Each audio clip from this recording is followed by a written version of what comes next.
جب جنگیں زیادہ ہو جائیں گی اور ہر جگہ سے ظلم بڑھتا جائے گا، یہاں تک کہ عرب میں بھی کوئی اسٹرانگ حکومت نہیں ہوگی. یہ حدیثوں کی روشنی میں اب میں آپ کو بتا رہا ہوں. وہ تو ابھی نظر آ رہی ہے کوئی اسٹرانگ حکومت نہیں، وہ کٹ پتلی ہے. کبھی اس کو امریکہ ہانکتا ہے، کبھی رشیا ہانکتا ہے، کبھی چائنا ہانکتا ہے. تو یہ عرب میں کوئی اسٹرانگ حکومت، مضبوط حکومت نہیں ہوگی.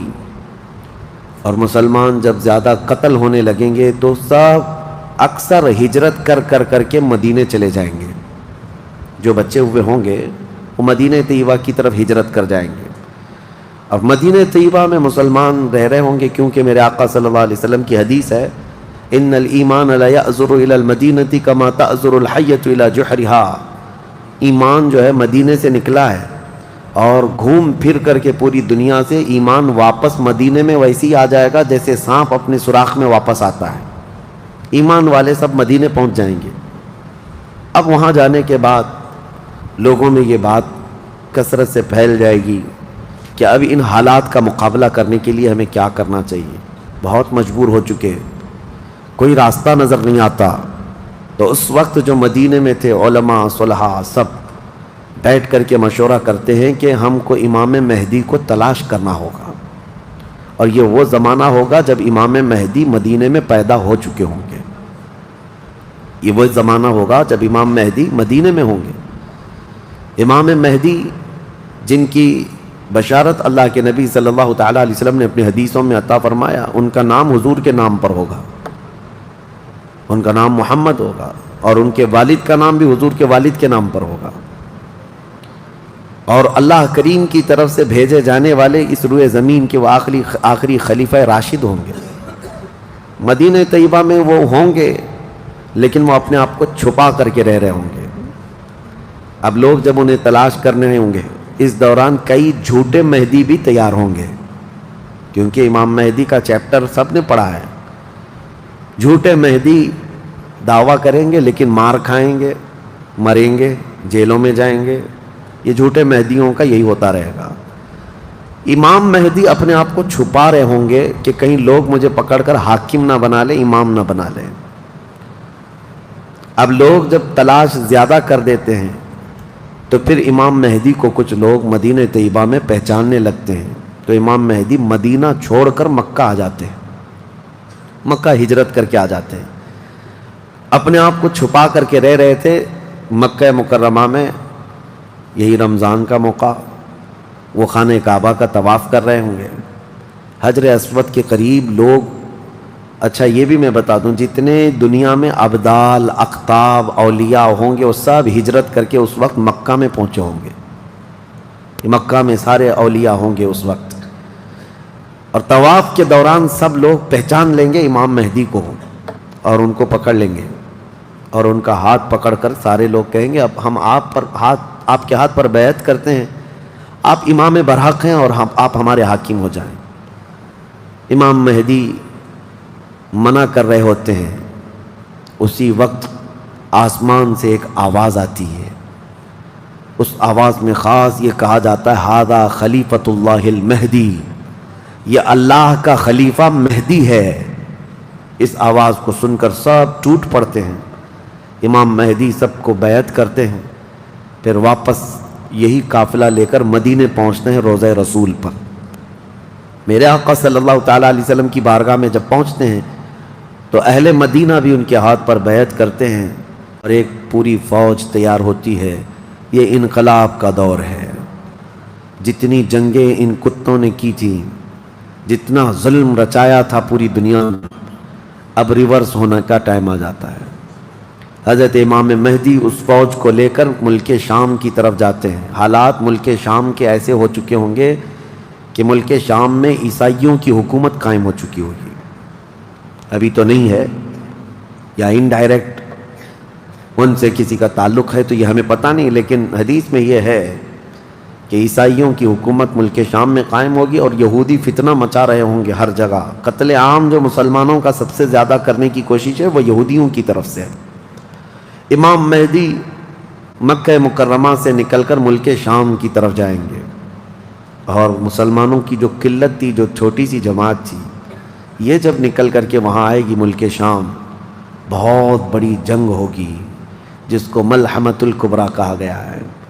امام مہدی کی قیادت میں یہ جنگ ہوگی، سارے کفار عیسائی یہودی سب مقابل میں آ جائیں گے۔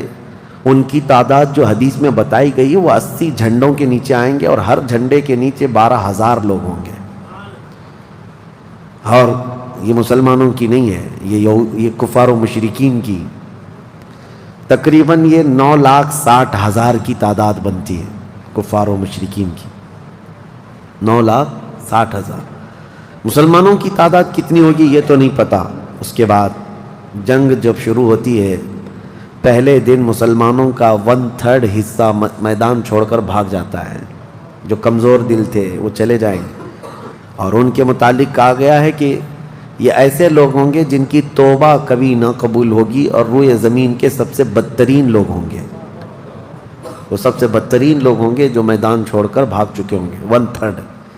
دوسرے دن 1/3 شہید ہو جائیں گے، قتل ہو جائیں گے۔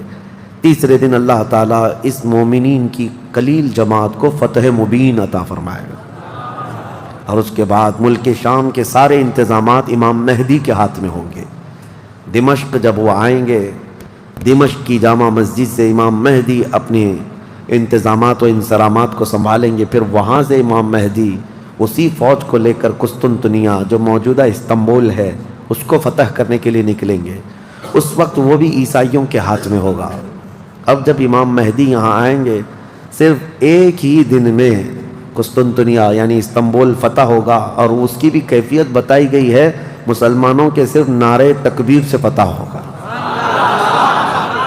صرف اس لیے کہ ایسی ہیبت طاری ہوگی ان کفار و مشرکین کے دلوں میں، پورا شہر فتح ہوگا۔ امام مہدی یہ شہر فتح کر کے واپس ملک شام آئیں گے، دمشق میں آئیں گے۔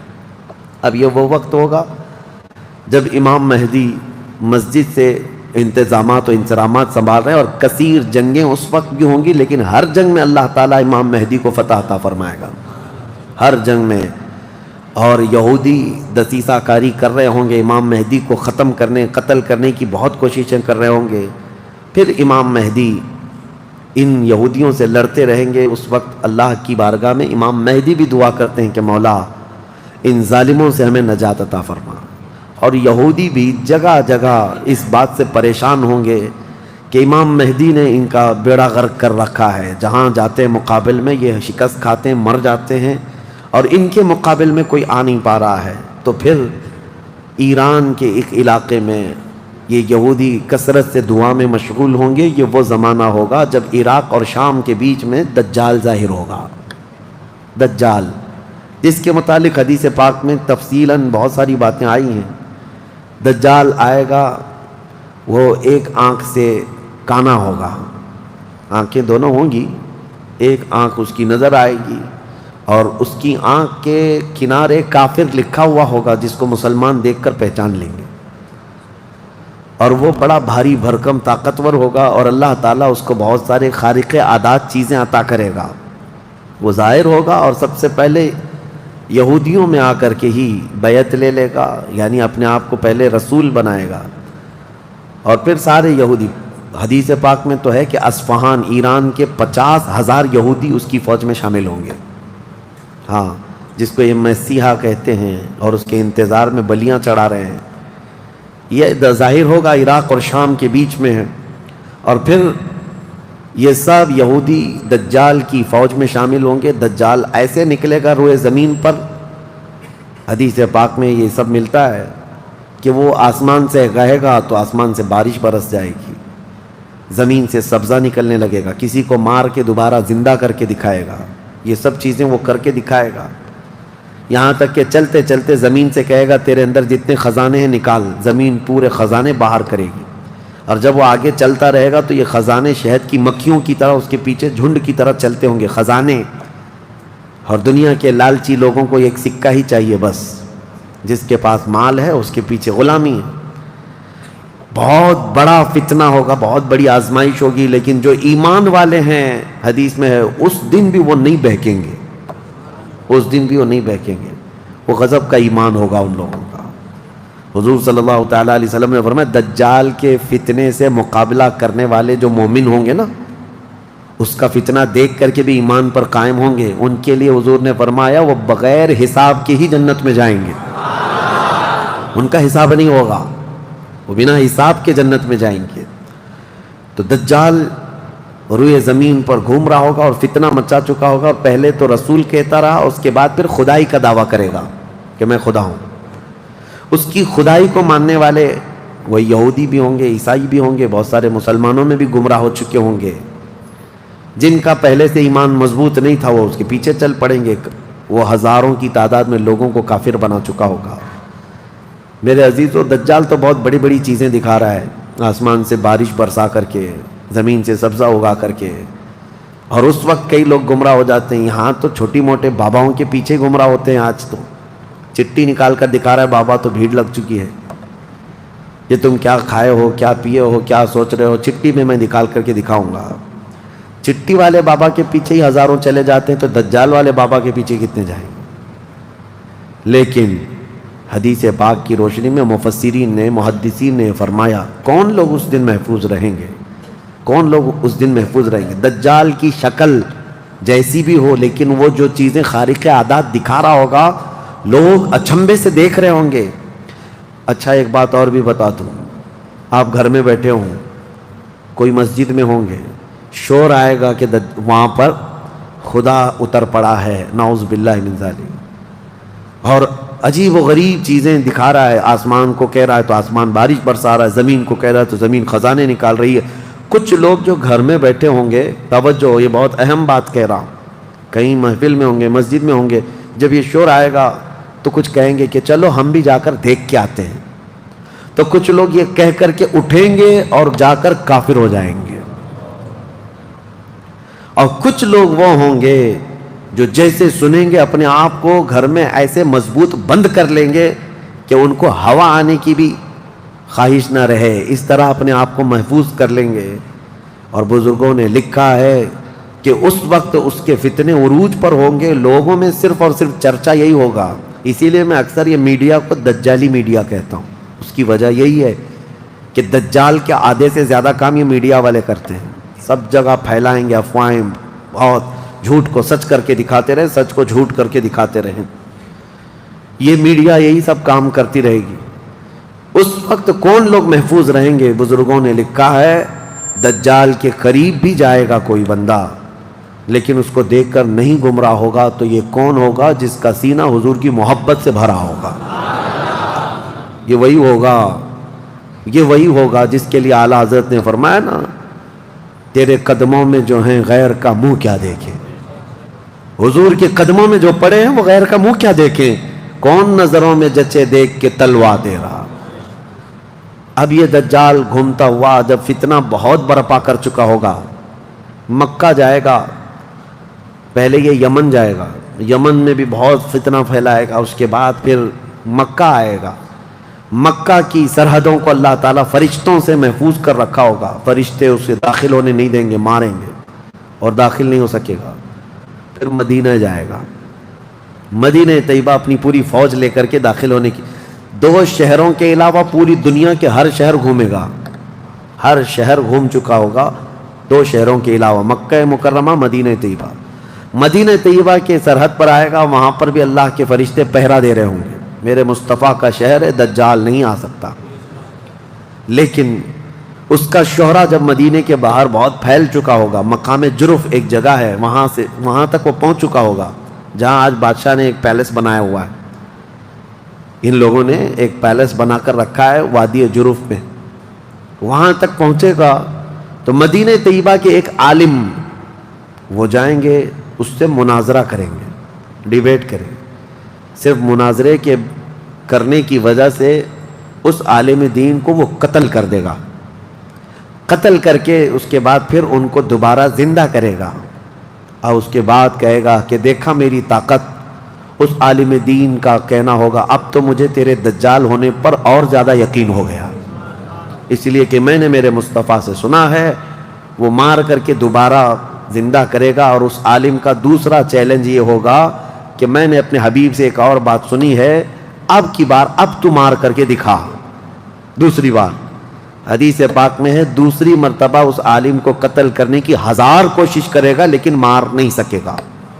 وہ عالم ربانی بیان کریں گے اللہ کے نبی صلی اللہ علیہ وسلم کی بیان کی ہوئی علامات یہی ہیں. ایک بار قتل کر کے اٹھائے گا لیکن دوبارہ وہ مار نہیں سکے گا. یہ فتنہ پھیلا ہوگا دجال کا, اور یہ گھومتے پھرتے ملک شام پہنچے گا جہاں امام مہدی ہوں گے. امام مہدی یہودیوں سے جنگ کرتے کرتے اور دجال کے فتنوں سے فیس کرتے کرتے میں وہاں پر ہوں گے ملک شام میں, دمشق میں, دعا کر رہے ہوں گے اللہ ان کے فتنوں سے بچا. ایک عصر کی نماز ہوگی, جب امام مہدی نماز کے لیے جا رہے ہوں گے, 2 فرشتوں کے پروں پر ہاتھ رکھتے ہوئے سیدنا عیسیٰ علیہ السلام اتر جائیں گے. حضرت عیسیٰ علیہ السلام اب بھی باحیات ہیں آسمانوں پر, اللہ کریم ان کو اتارے گا, وہ آئیں گے. حضرت امام مہدی فوراً ہی حضرت عیسیٰ علیہ السلام کو پہچان لیں گے اور آپ کا ہاتھ پکڑ کر کے وہ لائیں گے. اور امامت کے لیے جب وہ آگے بڑھائیں تو عیسیٰ علیہ السلام نماز نہیں پڑھاتے ہیں. امام مہدی سے کہتے ہیں امام آپ ہی ہوں گے, حاکم آپ ہی ہوں گے, منتظم آپ ہی ہوں گے.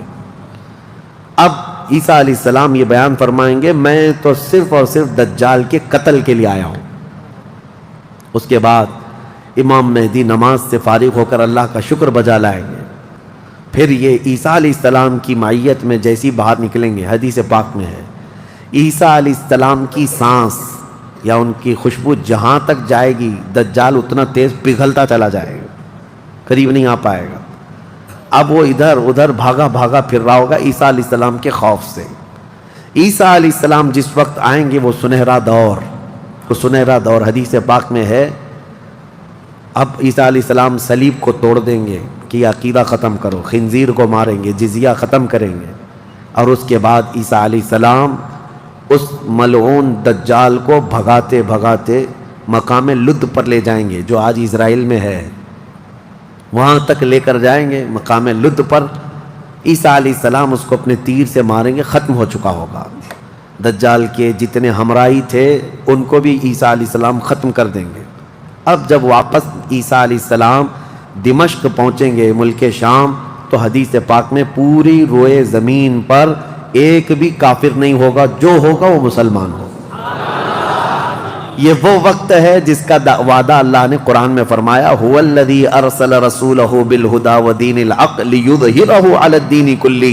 وہی اللہ ہے جس نے اپنے رسول کو ہدایت کے ساتھ بھیجا ہے تاکہ اپنے دین کو ساری دنیا پر غالب کرے.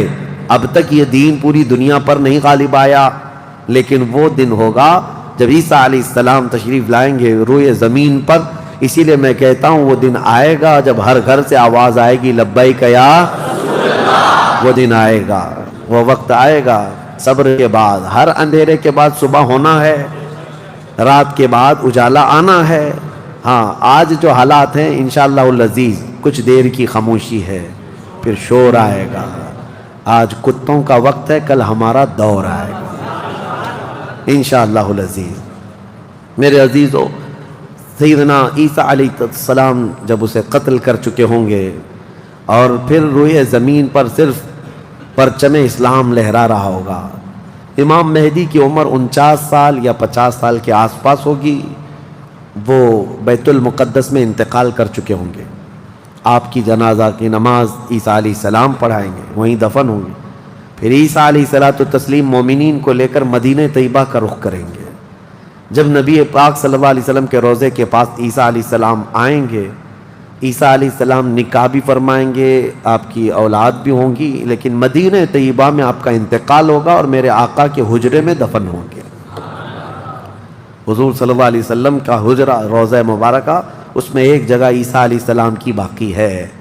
سیدنا عیسیٰ علیہ السلام وہاں دفن ہوں گے. لیکن ایک بات میں آپ کو بتا دوں, عیسیٰ علیہ السلام اس وقت بھی نبی ہی رہیں گے, ان کا جو منصب نبوت ہے وہ ہے, لیکن شریعت ان کی نہیں چلے گی, میرے مصطفیٰ کی ہوگی. شریعت صرف میرے مصطفیٰ کی ہوگی, اس لیے کہ جس دن میرے آقا پیدا ہوئے اس دن سے لے کر قیامت تک صرف ایک ہی سکہ چلنا ہے, آئی نئی حکومت سکہ نیا چلے گا، عالم میں رنگ بدلا صبح شب ولادت۔ عیسیٰ علیہ الصلوۃ والتسلیم کے انتقال کے بعد اب کیا ہوگا؟ اب کیا ہوگا؟ آپ دفن ہو چکے ہوں گے، قیامت قریب آ چکی ہوگی۔ اب اس کے بعد معاملہ یہ ہوگا کہ اللہ تبارک و تعالی قوم یاجوج ماجوج کو پیدا کرے گا۔ ہاں، اس میں بیچ میں ایک روایت یہ بھی ہے کہ عیسیٰ علیہ السلام کو اللہ تبارک و تعالی حکم فرمائے گا کہ میں ایک ایسی قوم بھیج رہا ہوں جو دنیا میں فساد مچائے گی، جو مومنین ہیں ان کو لے کر کوہ طور پر چلے جائیں۔ عیسیٰ علیہ السلام کوہ طور کی طرف مومنین کو لے کر جائیں گے، لیکن اس وقت زمین پر یاجوج ماجوج ایک قوم ہے، یہ دو لوگ نہیں ہیں۔ بہت سارے لوگوں کے ذہن میں ایسی بات آتی، یاجوج ماجوج دو آدمی ہوں گے، دو آدمی نہیں، یہ بہت بڑی فوج ہے، بہت بڑی فوج ہے، اور یہ ابھی موجود ہے۔ یافس بن نوح کی اولاد میں سے یہ ایک جزیرے میں قید ہے، وہ واللہ عالم، لیکن قرآن میں 16ویں پارے میں اس کا ذکر ہے کہ حضرت سکندر ذوالقرنین نے ایک لوہے کی پگھلا کر کے پہاڑوں کے بیچ دیوار بنا کر ان کو قید کر رکھا، یہ قوم آ نہیں سکتی۔ لیکن قیامت کے قریب وہ سد سکندری جو باندھی ہوئی دیوار ہے وہ ٹوٹ کر گر جائے گی، یاجوج ماجوج پورے باہر نکل آئیں گے، اور جیسے آئیں گے وہ جس ندی کے کنارے سے گزریں گے پورا پانی پی جائیں گے، وہ جو درخت ہو ملے جو کچھ بھی ہو سب کھا جائیں گے، کچھ بھی نہیں۔ یہاں تک کہ یہ وہ زمانہ ہوگا، حضرت عیسیٰ علیہ السلام ابھی موجود ہوں گے، ان کے انتقال سے پہلے ہی یہ یاجوج ماجوج آئیں۔ ایک بیل کا سر جو ہے 100 دینار میں مل رہا ہوگا، 100 سونے کے سکے، اور اس کو بھی لوگ غنیمت سمجھیں گے، اتنی مہنگائی کوئی چیز ہی نہیں مل رہی ہوگی، سب یہ کھا کر چٹ کر چکے ہوں گے۔ پھر عیسیٰ علیہ السلام کی دعا سے ہی اللہ کے نبی عیسیٰ علیہ السلام یہ عرض کریں گے، مولا اس ظالم یاجوج ماجوج سے ہمیں نجات عطا کر۔ اللہ تبارک و تعالیٰ ایک بیماری ان کی گردن میں پیدا کرے گا، وائرس آئے گا ان کو بھی، یاجوج ماجوج کو، اب اللہ عالم اس وقت کا کون سا کورونا ہوگا، کون سا آئے گا، لیکن اس وائرس سے ایک ہی دن میں وہ پوری فوج مر جائے گی، اور مرنے کی وجہ سے پوری روئے زمین پر اتنی بدبو پھیل جائے گی، تعفن، اٹھانے والا کوئی نہیں ہے ان کی لاشیں۔ تو پھر یہ بھی ملتا ہے روایت میں کہ اللہ تعالیٰ لمبی بڑی گردنوں والے پرندے بھیجے گا، وہ پرندے ان کی لاشیں اٹھا اٹھا کر کے جنگلوں کی طرف چلے جائیں گے، پھر اللہ تعالیٰ بارش برسائے گا، اتنی تیز بارش برسے گی کہ پوری زمین پاک ہو چکی ہوگی، یاجوج ماجوج کا فتنہ ختم ہوگا، عیسیٰ علیہ السلام کا انتقال ہوگا، پھر اچانک ایک جانور باہر آئے گا جس کو دابۃ الارض کہا گیا ہے، یہ آئے گا، یہ آ کر کے اپنے ایک ہاتھ میں موسیٰ علیہ السلام کا عصا اور ایک ہاتھ میں سلیمان علیہ السلام کی انگوٹھی، یہ دونوں لے کر کے زمین پر گھومتا رہے گا۔ جو مومن ہوگا اس کی پیشانی پر سلیمان علیہ السلام کی انگوٹھی سے نشان لگا دے گا، جو کافر ہوگا موسیٰ علیہ السلام کے عصا سے اس پر لکیر کھینچ دے گا، جس کے لیے وہ نشانی لگا دیا وہ اسی حالت میں مرے گا۔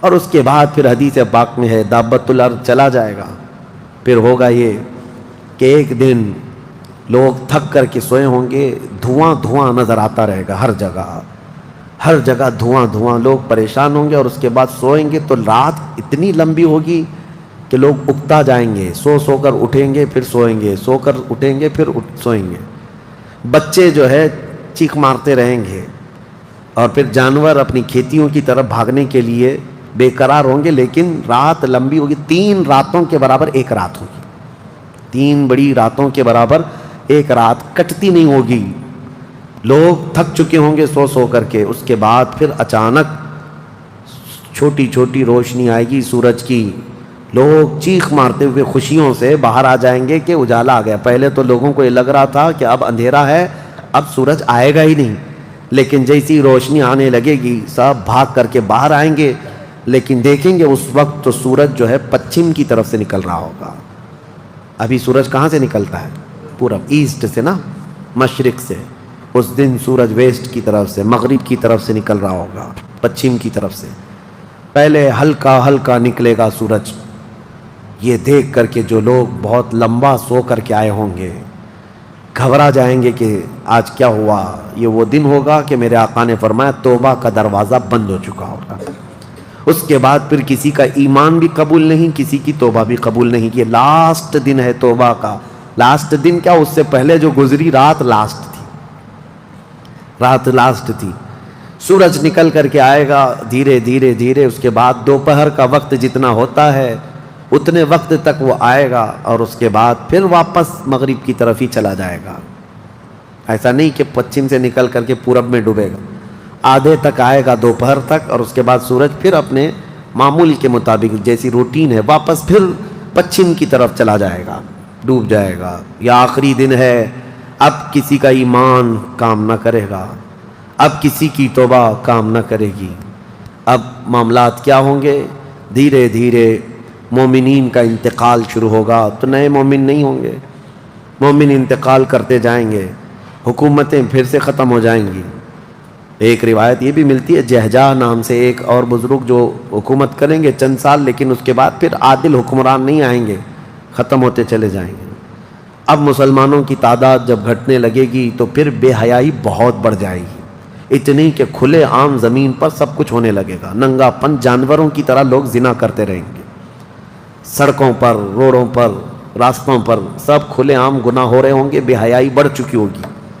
یہاں تک کہ حبشیوں میں سے، اب کالے لوگوں میں سے ایک جماعت جائے گی خانہ کعبہ کو بھی گرا دے گی.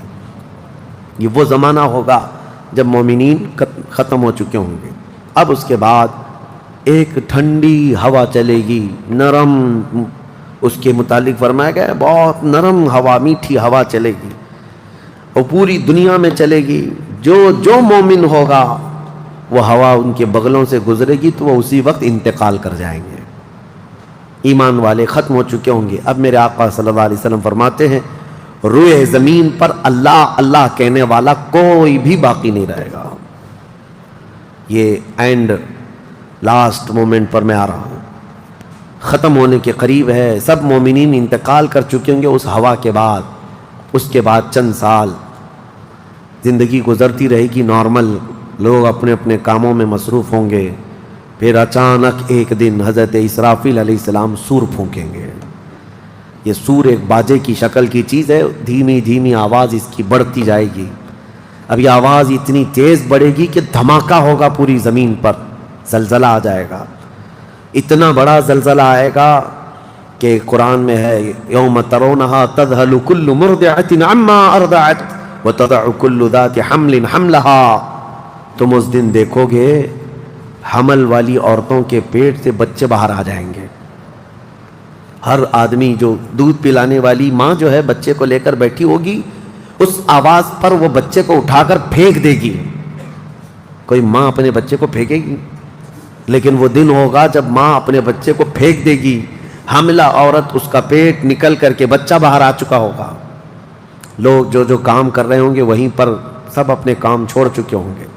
اور اس کے بعد پھر اسی سور کی آواز کے بڑھتے بڑھتے جب زمین میں زلزلے آئیں گے سب ختم ہو چکے ہوں گے، سب کی موت ہوگی. پھر اللہ فرماتا ہے وَتَكُونُ الْجِبَالُ كَالْعِهْنِ الْمَنْفُوشِ، پہاڑوں کو دھنی ہوئی روئی کی طرح اڑایا جائے گا. اِذَا الشَّمْسُ كُوِّرَتْ وَإِذَا النُّجُومُ انْكَدَرَتْ وَإِذَا الْجِبَالُ سُيِّرَتْ. جب تم دیکھو کہ سورج کو کالا کر دیا جائے گا، تارے آپس میں ٹکرا دیے جائیں گے، پھاڑ دیے جائیں گے، اور سمندروں میں آگ لگا دی جائے گی.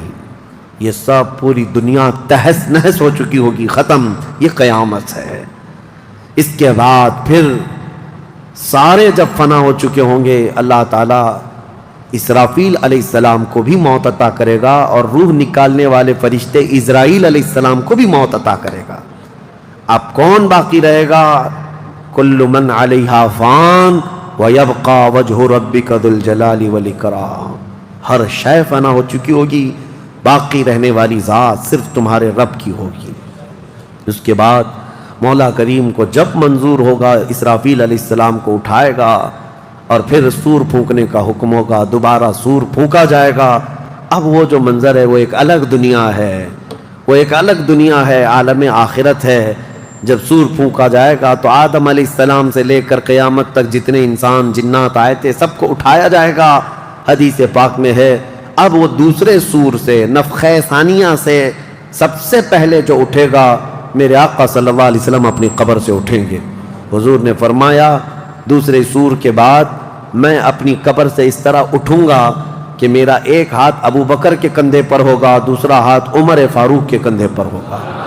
اس شان سے میرے آقا صلی اللہ تعالیٰ علیہ وسلم میدان قیامت میں آئیں گے، اور اس کے بعد کے جو مناظر ہیں، ہر آدمی کو کھڑا کر دیا جائے گا، ہر انسان کو میدان میں کھڑا کر دیا جائے گا.